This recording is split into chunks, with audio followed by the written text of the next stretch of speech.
So I mentioned this in my Clash of Kings match, but I'm also going to mention it here just because I'm sure more of y'all are going to peep this than that match, even though that was a really good match, by the way, so y'all should check it out. Hint, hint. Wink, wink there. But WBE weeks 10 and 11, if I'm not mistaken, should be uploaded sometime this week because they're going to be done sometime this week, I suppose.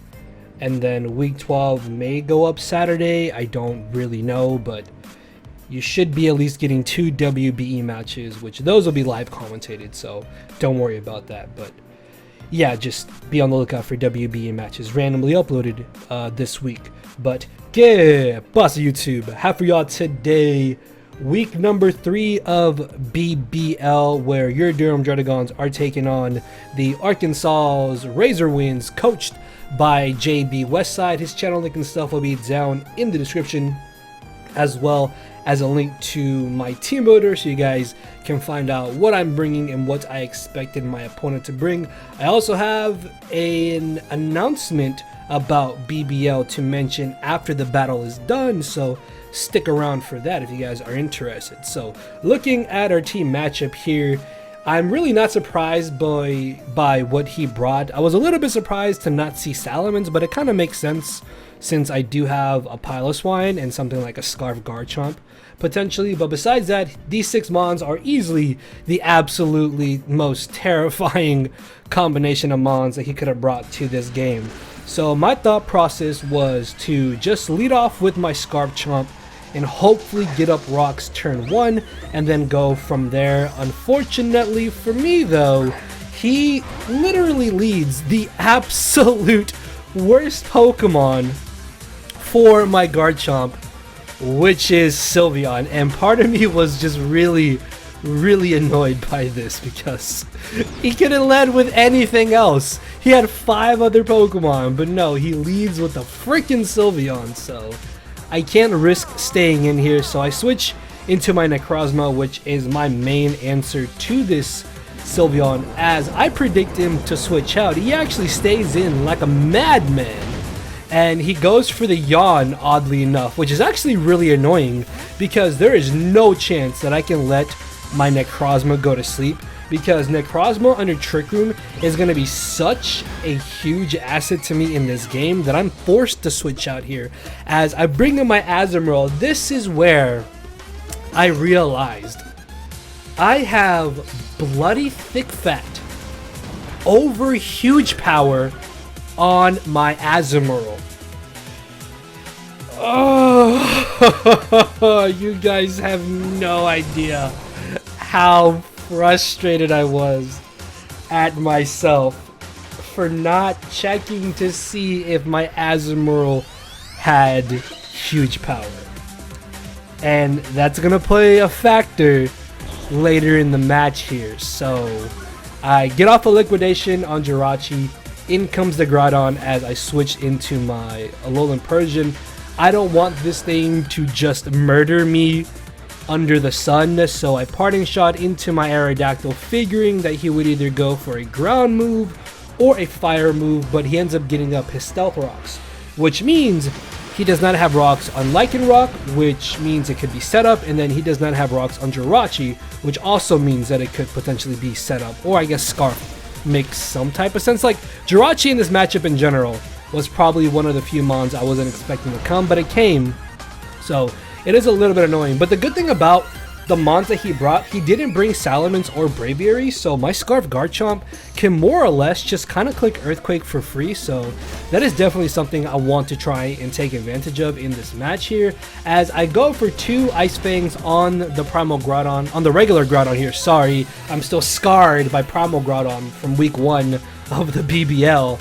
I get off a good amount of damage on it to the point where I could probably just knock him out with another Ice Fang, but because I'm either thinking he'll go for a 3rd Stone Edge or try to switch out here, I'm actually going to decide to go for the Roost, as he does opt to bring in the Jirachi here, which is amazing because now my Aerodactyl can still stick around for the remainder of this match here potentially, as I'm going to switch out just because I don't want to risk him being potentially scarfed, and I'm pretty positive he's not going to go straight for an Ice Punch, as that will allow me to bring in my Garchomp, and then from here I can either go for the Earthquake or I can go for the Stealth Rocks. And ultimately I decided to just be aggressive and go for the Earthquake, because after the damage I got off on the Sylveon, I can actually get a KO or a 2-hit KO here with Earthquake if that Jirachi was not Shuckleberry.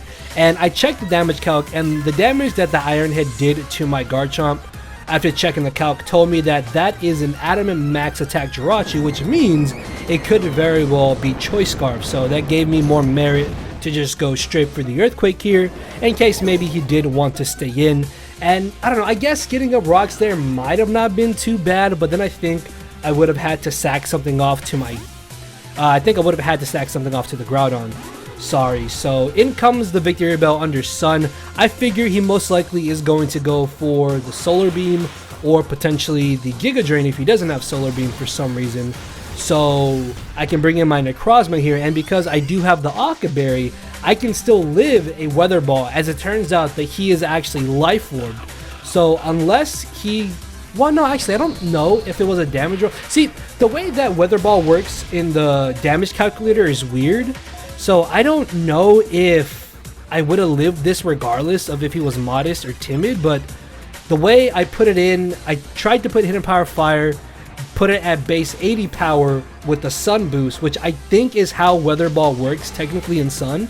So it said that I would live whether he was modest or timid, so I stayed in, went for the Trick Room, and I do manage to live, which is amazing, because now what I can do is go for either the Earthquake or the Sunsteel Strike. And honestly, Sunsteel Strike here is my safer play, just because an Earthquake does not knock out the Victory Bell at the amount of HP that it is at, as I get off a good amount of damage on the Houndoom. Because his Victory Bell more than likely doesn't have Sucker Punch, I'm thinking, okay, maybe, just maybe this Houndoom has Sucker Punch, so I really don't want to risk that. Plus, I still have Z Parting Shot on my Alolan Persian in the back.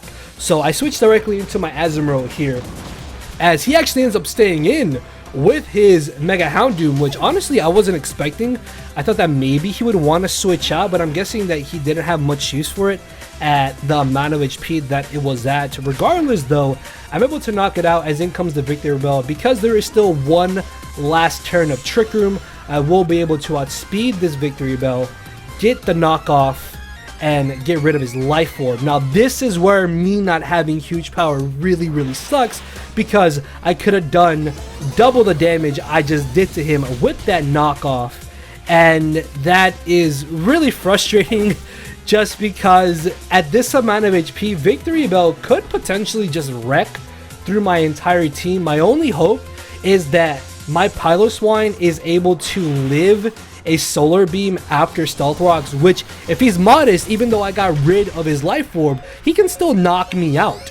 So I bring a Piloswine, I thankfully live on 6 HP, and I'm able to put him in range of where an Ice Shard will be able to pick him off after the Earthquake. And this is amazing because now I've got rid of his entire Sun Core, so I'm in a pretty good position to be able to win this game. As in comes the Jirachi, I still think that this is probably going to be Choice Scarf, so I'm just going to sack off Piloswine here in case he wasn't Scarfed.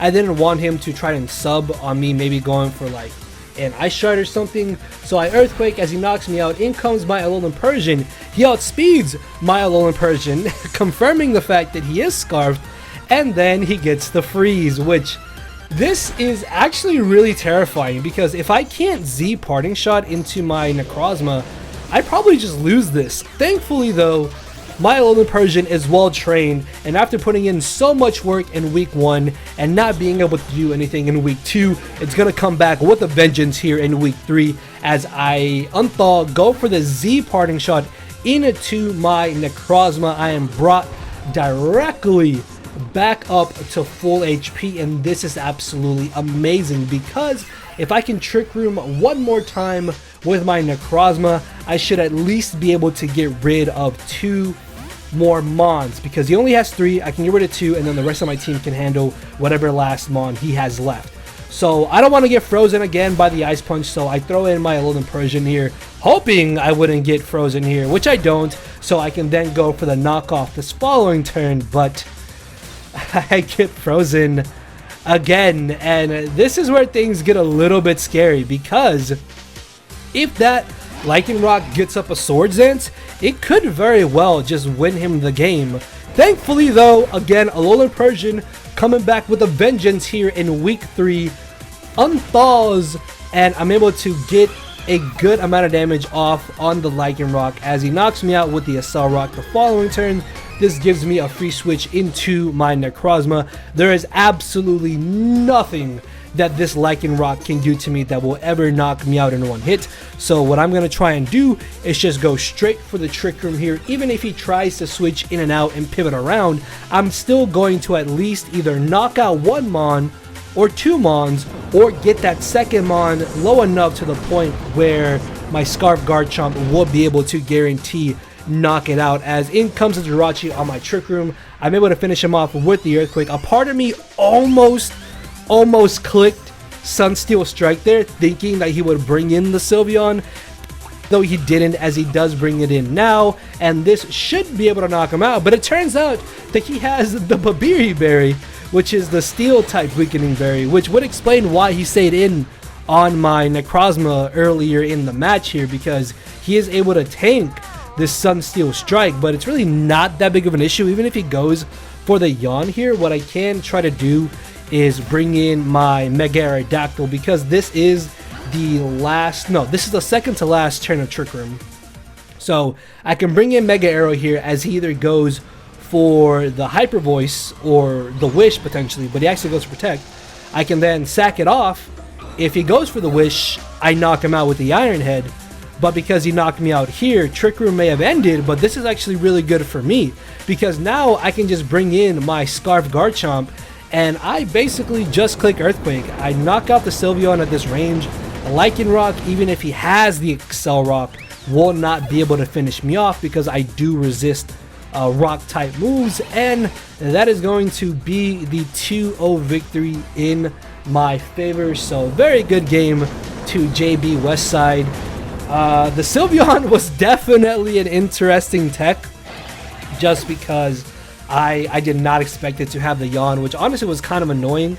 And then the fact that he did bring the Sun Core was also a giant pain. And Scarf Arashi also could have been a giant nightmare if my ALOLAN Persian had not unthawed when I really needed it to. So yeah, I need to really look at my Azumarill next time, because this is the second time I've brought thick fat Azumarill instead of huge power Azumarill. So yeah, I need to really get on that. But for the announcement I wanted to make, I actually ended up making quite a few trades for my BBL squad here.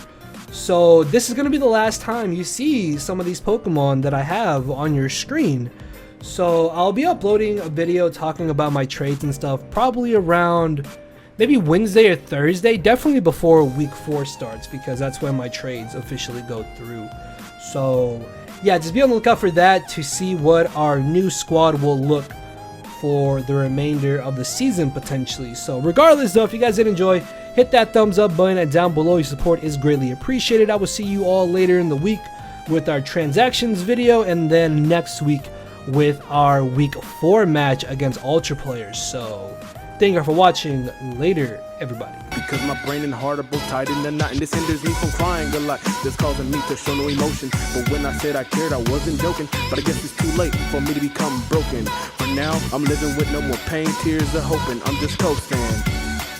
Yeah, I said I'm coasting. No more pain, tears, and hoping. For real.